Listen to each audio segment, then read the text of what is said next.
Olá, boa tarde. Sejam bem-vindos a mais uma edição de Mercado e Companhia. Vejam agora os destaques de hoje. China abre mercado para leite em pó e queijos do Brasil. A notícia anima o setor leiteiro, que espera melhores resultados para a atividade. Pesquisa Datafolha, divulgada hoje, aponta que 78% dos brasileiros acreditam que agrotóxicos são inseguros. Governo debate tabela de fretes com caminhoneiros nesta quarta-feira em Brasília. Guerra comercial. Negociações entre Estados Unidos e China vão ser retomadas na próxima terça-feira em Xangai. Você vai ver tudo isso e mais agora. O Mercado e Companhia já está no ar.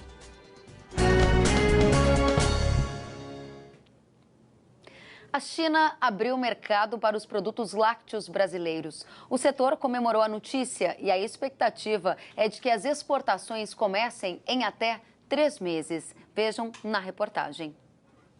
Os chineses habilitaram 24 estabelecimentos brasileiros para exportação de produtos lácteos, como leite em pó e queijos. De acordo com a ministra da Agricultura, Tereza Cristina, a abertura do mercado vai impulsionar a cadeia produtiva do leite e é uma notícia excepcional para o setor, que passa por um momento muito difícil e sem esperança. Vamos repercutir esta notícia com uma especialista no mercado de leite, ela que é pesquisadora do CPEA e participa do Momento CPEA. Natália Grigol, seja bem-vinda, boa tarde. Boa tarde, eu que agradeço estar aqui com vocês, é um prazer. Pra gente também. Natália, diga pra gente, o mercado de leites agora vai exportar para a China. O Brasil atualmente é importador na balança comercial. Qual é o peso dessa notícia para o setor aqui no Brasil? Kellen, a melhor notícia do ano, né? A gente vem aí de consecutivas crises no setor, 3 anos de bastante dificuldade, o produtor está cansado de notícia ruim, né?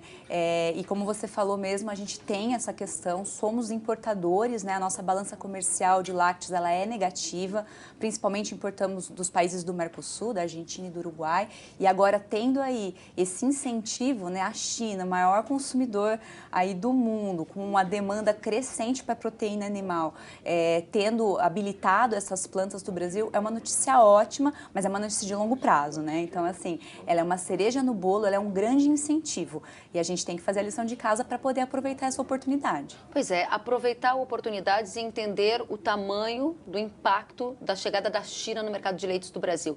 Nosso telespectador sabe bem que quando a China passou a comprar soja do Brasil, houve uma grande mudança no patamar de preços dessa commodity.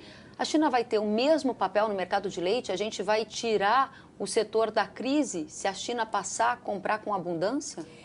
É uma grande possibilidade, né? Da mesma forma que ela é muito importante também para o setor de carnes, né? A gente percebe que é a grande esponja. Quando a gente sofre aí com excesso de oferta, tem para onde sair o produto. Nosso grande problema, a gente lida com muita volatilidade nos preços, também por conta da volatilidade da oferta. Então, a gente nunca sabe, né? O produtor e a indústria ficam aí se engalfinhando, né? Aumenta muito o volume, diminui muito o volume, e aí tem essas gangorras de preço. Agora a gente vê aí que tem um gigante que está interessado em compras de produtos lácteos, está interessado nos produtos brasileiros, então pode ser um ótimo escoadouro, né? Agora, para ter esse papel determinante de mudar a dinâmica da nossa cadeia, eu acredito que tenham questões que sejam mais preeminentes nesse momento, questões de curto prazo que precisam ser resolvidas para também a gente conseguir pegar uma grande fatia desse mercado chinês, né? Lembrando que até agora eles têm comprado de outros países, então nós somos novatos nessa comercialização com a China, mas o Brasil tem muito potencial para crescimento do setor leiteiro. Nos últimos anos, infelizmente, a gente vê aí a indústria, né, esse setor patinando, mas é uma notícia muito positiva que pode ajudar, que deve ajudar a nortear aí os próximos caminhos. Legal, eu vou fazer agora para você uma proposta da gente fazer um ping-pong para trazer o máximo de respostas para o nosso telespectador produtor de leite que está ansioso para saber mais sobre esse assunto. Primeiro, quanto que a China vai comprar do Brasil? Não sabemos. Isso é uma especulação, né? A gente sabe que existe um mercado muito forte, a China cresce muito o consumo dela por proteína animal e ainda que o balanço da China esse ano é de um crescimento pequeno, menor, a gente sabe que é acima dos 6%, que é uma situação que mundialmente é muito confortável. Então, não dá para precisar volume, mas o que a gente sabe dizer eles têm uma demanda forte e nós temos condições de suprir, só que a gente precisa fazer a lição de casa. Bom, a gente vai chegar nessa lição de casa daqui a pouquinho, porque ela passa também pelo preço, e o preço é que estimula muita gente a investir mais e etc. Exatamente. Quando o preço vai subir, ele vai subir em reação a essa notícia? Eu acredito que essa notícia ela dá um horizonte, Kellen, para tanto produtores quanto indústrias se planejarem em longo prazo, que é o que está faltando na nossa cadeia, né? Então, esse ano a gente observa preços extraordinários. Se a gente olhar a série histórica do CPEA, os maiores preços negociados aconteceram esse ano. Infelizmente, a queda de preços vai anteceder. A gente tem uma sazonalidade dos preços, então tipicamente o auge do preço, o preço maior que a gente vê no ano, acontece por volta de agosto, né, que é quando a gente está no pico da entre-safra no Sudeste e no Centro-Oeste. Esse ano a gente já vai ter queda de preço no próximo mês, já estamos esperando, vai variar entre 5%, entre 12%. É uma queda, o produtor está aí chateado, porque do nada cai muito a receita, né? Mas é difícil de dizer assim, quando que esse preço sobe. A gente já está numa situação muito atípica de um preço muito alto esse ano. E a nossa demanda interna não está reagindo. Então, as indústrias estão aí se brigando entre si. Com essa perspectiva de conseguir colocar esses produtos para fora, né, a gente tem aí um fôlego para produtor e para a indústria se planejar em longo prazo, porque é justamente a dificuldade esse ano, né, há 2, 3 anos aí de crise, produtores não estão conseguindo fazer investimento de longo prazo porque não tem bastante previsibilidade de curto prazo.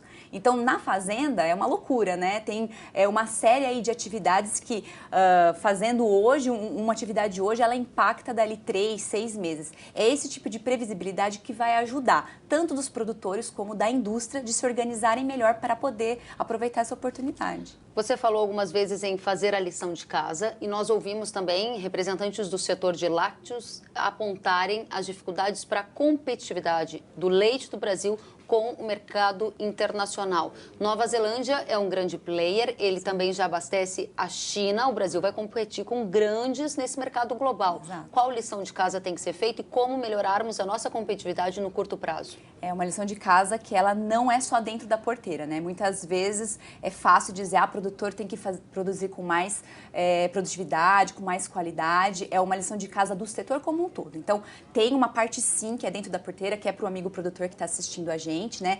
Principalmente qualidade, controlar CCS, controlar CBT, produzir aí um produto saudável, competitivo. E ele vai ganhar em qualidade. Só que para ele ganhar em qualidade, a indústria tem que ser parceira, né? Então, a indústria também tem que estar aí com esse produtor. E é uma cadeia, Kellen, que não tem espaço para relação de oportunismo. Então, essa coisa aí de um elo não colaborar com o outro, isso tem que acabar. Tem que haver um planejamento conjunto. E aí, uma das coisas que está sendo bastante positiva esse ano é a sinalização do mapa, né? De já entender essa cadeia com todas as suas importâncias, né, trazendo aí planejamentos de política agrícola específica. Isso também é muito importante para essa cadeia, porque precisa haver uma sintonia muito grande entre todos os elos. Essa é a lição de casa, é a gente coordenar melhor essa cadeia, reduzir as ineficiências dentro da porteira e de laticínio. Tem muito laticínio ruim por aí, né? E é uma cadeia que, se há investimento dentro da porteira, se há investimento em processos, a rentabilidade ela é enorme.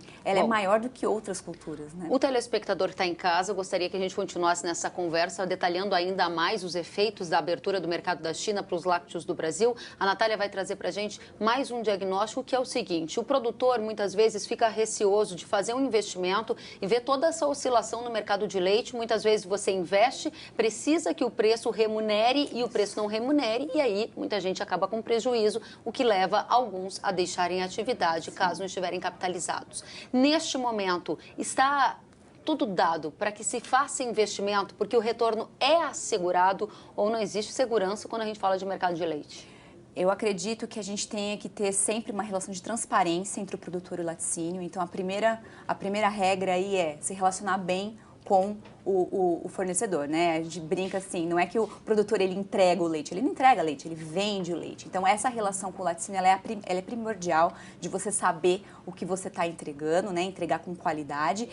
A previsibilidade do investimento é difícil, mas o produtor ele precisa ter aí noções de administração. É a atividade mais difícil dentro da atividade agrícola é leite. Então, a gente vê na nossa pesquisa que as propriedades que conseguem margens positivas positivas, Kelly, são aquelas que investem. Então, não dá, produtor, olha, rentabilidade está associada a investimento. Então, para ter o retorno, precisa haver o investimento, porque senão você fica à margem, né? A produção fica à margem, a qualidade do produto é à margem, você não consegue ganhar em escala e fica vulnerável a essas pressões do mercado. A oscilação sempre vai ter, Kelly, é mundial. Leite sobe, leite desce, mas a gente tem que estar segurado dentro de casa a passar por isso e agora com oportunidades aí muito positivas para o setor.